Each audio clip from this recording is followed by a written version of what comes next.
Hello, everyone, and welcome to the Your Mark on the World show. I'm your host, Devin Thorpe. I'm a Forbes contributor covering social entrepreneurship and impact investing. And today we have a special guest, John Vertefeuille from the CDC. He is the Nigeria team lead, and we're excited about the progress that the CDC and others working with them have made against polio in Nigeria and the continent of Africa. This is an exciting time. So, John, thank you very much for joining us. Well, thanks very much, Devin. I appreciate being on the show. Why don't you give us a quick lay of the land here? What's going on with respect to polio in Africa and Nigeria in particular? Sure. Well, it's a real incredible time for the progress to fight polio and towards eradication of the disease. In Africa, we've made great strides over the last couple of years, and in fact, we haven't seen a case on the continent since August. In Nigeria specifically, they had 53 cases of polio in 2013, and that's actually was reduced to 6 cases in 2014. And at the same time as the case reductions, we actually saw a shrinking geography where those cases were occurring. It's just so exciting to think about the final cases of polio happening on the continent of Africa, that this can be a part of Africa's history and not a part of its future. This is a big deal.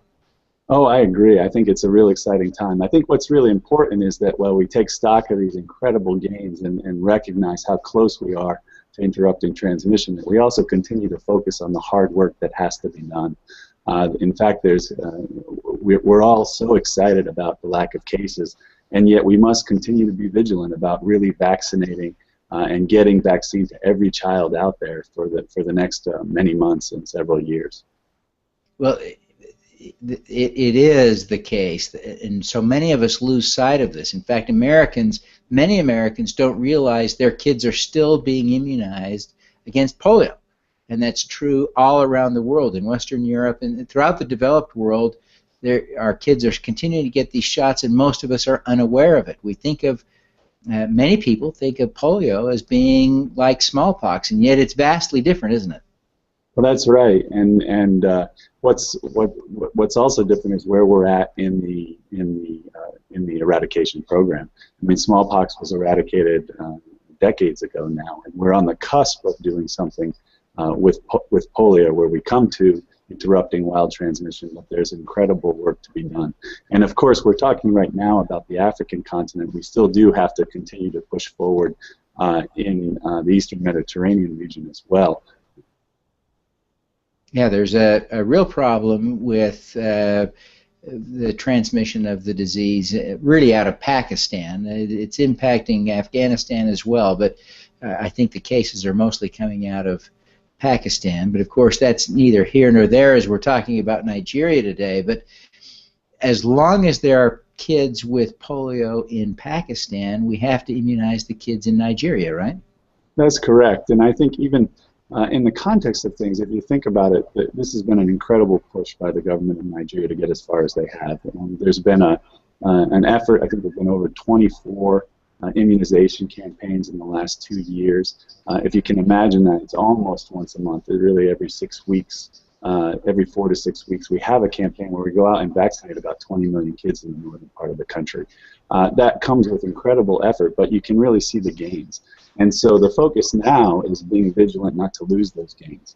And to do that, we know what we have to do. We have to continue to put the vaccine out there. We have to continue the processes of open, honest discussion about priority investments in the program, about transparency, and about working together as a partnership. I think one of the most incredible things that has happened in Nigeria is the establishment of this Emergency Operations Center 2.5 years ago, which became the forum for all partners to come together and discuss the priorities of the program and ensure that those priorities were implemented.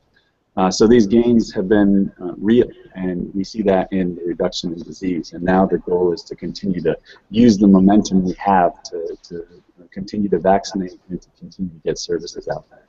Well, not only have you been able to use that infrastructure to eliminate polio, essentially, and I realize I'm ahead of the the game here a little bit, but there hasn't been a case in 6 months.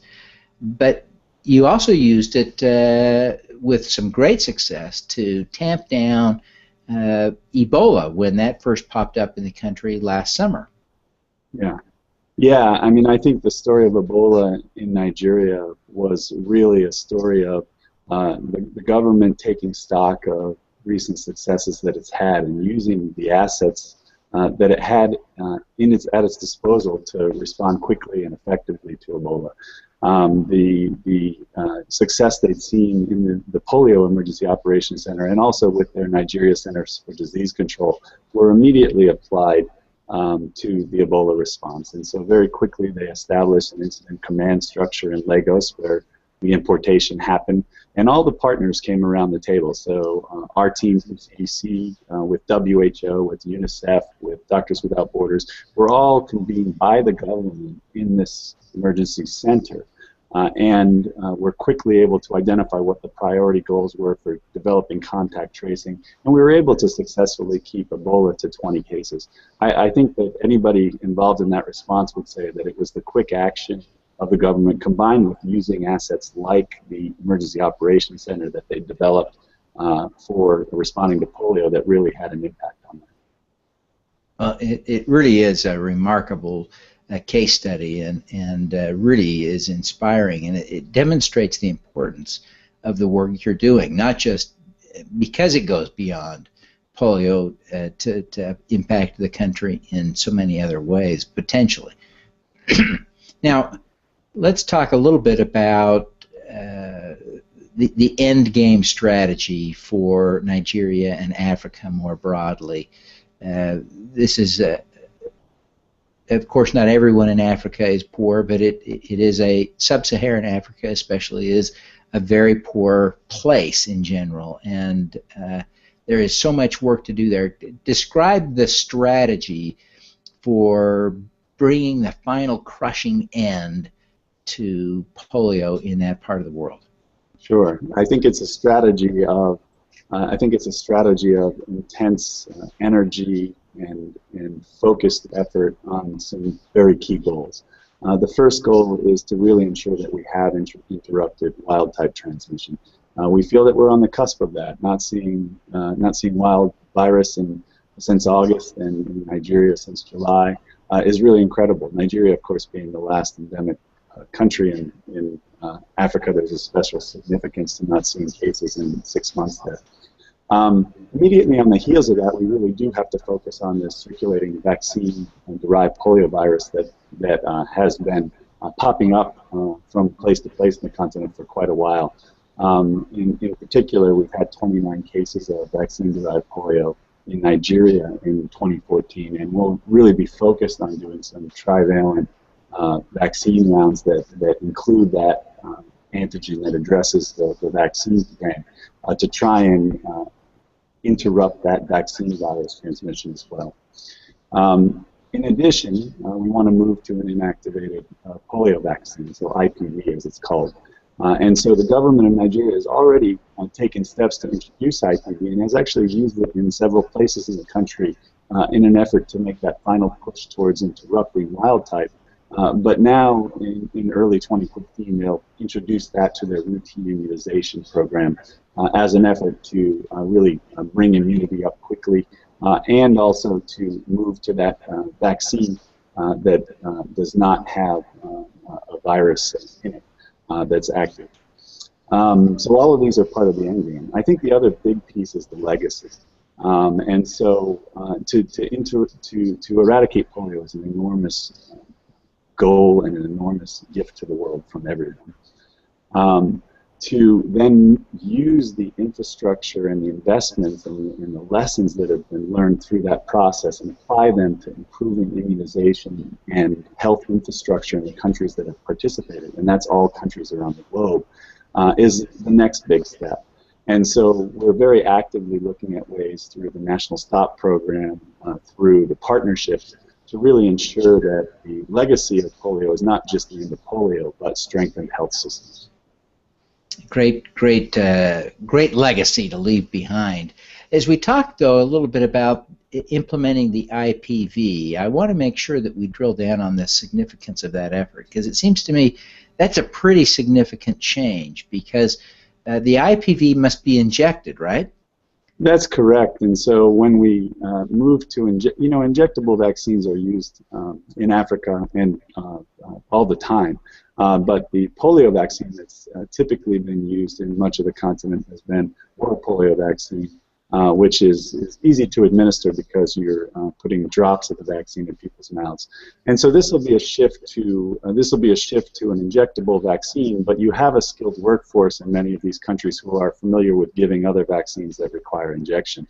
So it's a matter of doing the appropriate advanced planning and training. It's a matter of educating the health workers and the population about the use of the vaccine, and then implementing it in a way that that you can ensure that your supply lines are in place and that the vaccine is arriving where it needs to be used and that populations have access to it.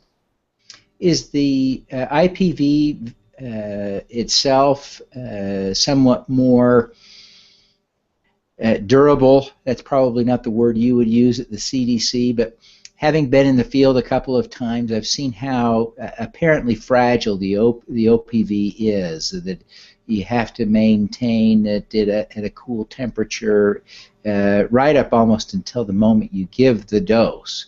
Is the IPV somewhat more tolerant of temperature swings and other environmental factors, or not? So the IPV, like OPV, IPV has to be handled in an appropriate way that includes it being at the right temperatures and distributed through the immunization system. I think I think this is also where the other part of the legacy comes in, and that is to ensure that the health system is able to receive that. I think that when we look at the IPV issue, the bigger issue that we think about is whether the country is able to maintain as big an administration of the vaccine if you put it through their routine system. In places like the United States, where there are very high levels of immunization coverage, this is not an issue because most children actually make their way through that immunization process and get their vaccines. In places like Nigeria, where the vaccine coverage for the population is quite a bit lower, you have to worry that if you're using an injectable vaccine, and therefore you have to have someone who is trained to give injections doing that at health facilities or at fixed sites that allow for injection, are you going to reduce the number of children that actually get the vaccine? And that's why there's a plan and process to have the overlap of the two vaccines for some time, and then an eventual transition to IPV only over a period of several years. And then ultimately, the goal is, right, we stop immunizing all the kids because no one gets polio, right? That's really the end game. Yeah, that's the ultimate goal, and I look forward to the time. I have a 4-month-old, and I look forward to the time when her kids are growing up, and it'll be something like us looking at our parents who have smallpox marks on their arms, and there's no longer a need for us to have smallpox vaccine given. So it's a real bright future when it comes to that. Yeah, that's for sure. Well, John, this has been great insight. Let me just ask you a couple of quick questions, if you would indulge me for a few more minutes. But as you look at your work, who do you look to as a role model? Yeah, you know, I really, when I look at role models and people I admire, I don't tend to look for grand personalities. I actually think about the thousands of people who are out there doing this work in the field. It's really incredible to see. You know, when we do these campaigns, we do them over weekends and late into the evenings. And every place I go, Sokoto State, Kano State, different parts of rural Nigeria, you have thousands of people every 6 weeks going through their weekend and into their evenings, bringing this vaccine to kids and reporting back what they're doing. That's just a really incredible thing to see, and that's who I admire, is those folks. And I would also have to say that this year in particular, my colleagues and friends who are in Liberia, Sierra Leone, and Guinea fighting Ebola and working through their holidays and through their evenings and not sleeping, those are the people that I really look up to and impressed with. Well, that is a great insight. Boy, that is a touching reminder of where the work is really happening. you've been very successful. My good heavens. As we measure your success right now, we really couldn't be more excited about the progress you're making against polio in Nigeria and Africa. Give us a lesson. What do you take away from this experience that you can share with the rest of us, and how we can have more impact in the world? Sure. I think that the biggest lesson I've learned as I've gone through this program is how the government of Nigeria really was able to set aside its normal operations and create something special. And what they created was a forum that relied on accountability, relied on setting hard goals, and holding people accountable for meeting those goals.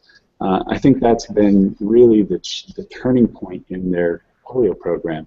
And when I talk about holding people accountable, it's holding themselves accountable, but also holding accountable all of the different partners who, at various times over the many-year period of fighting polio, might have been doing things more vertically or separate, and really saying no. Now we're going to work together in a coordinated way for a common goal. We're going to set priorities, and we're all going to contribute to delivering on those priorities. And we're going to hold each other accountable. And I think that's been the incredible lesson. That is a great takeaway. What a great lesson to take from this experience.